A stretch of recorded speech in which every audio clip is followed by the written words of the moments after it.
দেশে মানসিক রোগে আক্রান্ত অধিকাংশ মানুষ এখনও চিকিৎসার আওতায় আসছে না। জাতীয় মানসিক স্বাস্থ্য ইনস্টিটিউটের সাম্প্রতিক জরিপ অনুযায়ী প্রাপ্তবয়স্কদের 92% এবং শিশু কিশোরদের 94% মানসিক স্বাস্থ্যসেবা থেকে বঞ্চিত।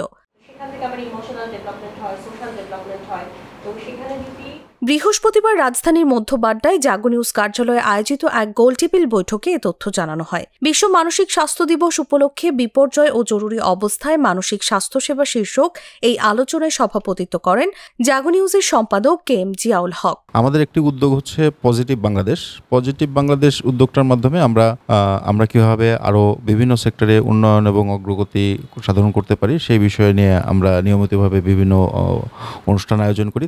সেটাই আমাদের একটা অংশ।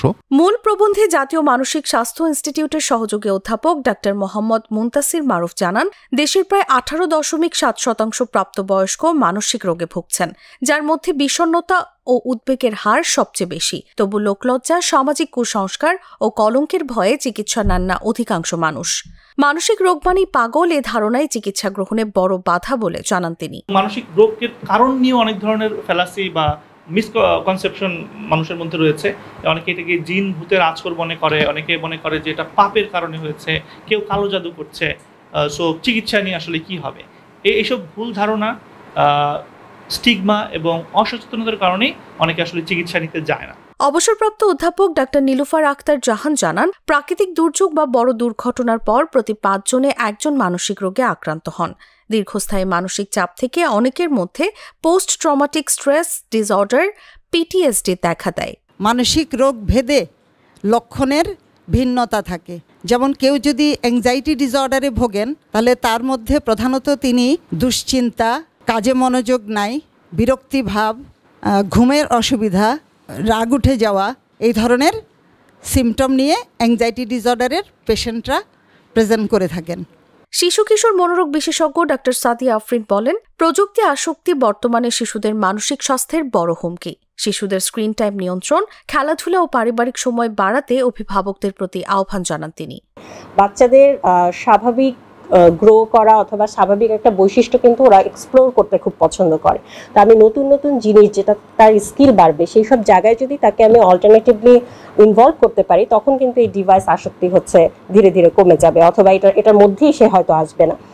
ক্লিনিক্যাল সাইকোলজিস্ট মেজবাউল ইসলাম জানান, বর্তমানে সারা দেশে সরকারিভাবে মাত্র 2 জন ক্লিনিক্যাল সাইকোলজিস্ট কাজ করছেন। আমি পাবনা মেন্টাল হাসপাতালে যখন কাজ করছি, যে ক্লিনিক্যাল সাইকোলজিস্টের যে চাপ যদি নিতে চাই, তো অনেক চাপ। যে মানুষ তো আসলে ওষুধের পাশাপাশি যে কাউন্সিলিং বা সাইকোথেরাপির দরকার, এটা আগে যেরকম যেই ওরিয়েন্টেশন ছিল, আস্তে আস্তে কিন্তু বাড়তেছে। মানুষ বুঝতেছে, সাইকিয়াট্রিস্ট বা ডাক্তারদের মাধ্যমে বুঝতেছে যে হ্যাঁ, আসলে কাউন্সিলিংও দরকার। সাইকোথেরাপির মাধ্যমে এটা একটা সলিউশন বা প্রপার ট্রিটমেন্ট দরকার। ঢাকা মেডিকেল কলেজের ডাক্তার SM জিকরুল ইসলামের মতে, দেশে মাত্র 270 থেকে 300 জন মনোরোগ বিশেষজ্ঞ আছেন, যা প্রয়োজনের তুলনায় অতি অপ্রতুল। তিনি টেলিমেডিসিন ও রেফারেল সিস্টেম চালুর আহ্বান জানান। আমাদের সর্বশেষ মানসিক স্বাস্থ্য নিয়ে যে সার্ভেটা হচ্ছে 2018-19 সালে, সেখানে প্রায় 18% মানুষ মানসিক রোগে আক্রান্ত। ওটা কিন্তু ডায়াগনোসড হয়ে গেছে, এবং এই 18% মাত্র 7 থেকে 8% মানুষ হচ্ছে মানসিক স্বাস্থ্যের আওতায় আছেন। কারণ 94% মানুষই আমাদের স্বাস্থ্য আওতায় নাই। তাহলে ওনারা কি করতেছেন? এই জন্য আমরা যদি টেলিমেডিসিন অথবা রেফারেল সিস্টেমটা চালু করতে পারি, প্রপার যদি রেফারেল হয়, তাহলে আমাদের স্বাস্থ্যসেবা আরও আগায় যাবে, মানসিক সেবা আরও আগায় যাবে। বৈঠকে সিনিয়র স্টাফ নার্স শফিউল আজম শাকিল বলেন, মানসিক রোগীর পাশে সবচেয়ে বেশি সময় কাটান নার্সরা, অথচ তাদের প্রশিক্ষণ মাত্র 1 থেকে 2 সপ্তাহের। দীর্ঘমেয়াদী প্রশিক্ষণ ছাড়া মানসিক সেবায় দক্ষতা আসবে না।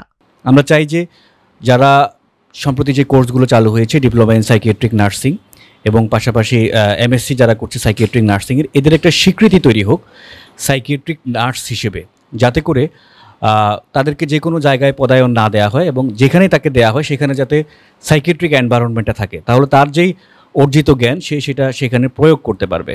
মানসিক স্বাস্থ্য নিয়ে সামাজিক লজ্জা কাটিয়ে উঠতে পারলেই শুরু হবে সুস্থতার যাত্রা, এমনটাই মনে করছেন বিশেষজ্ঞরা।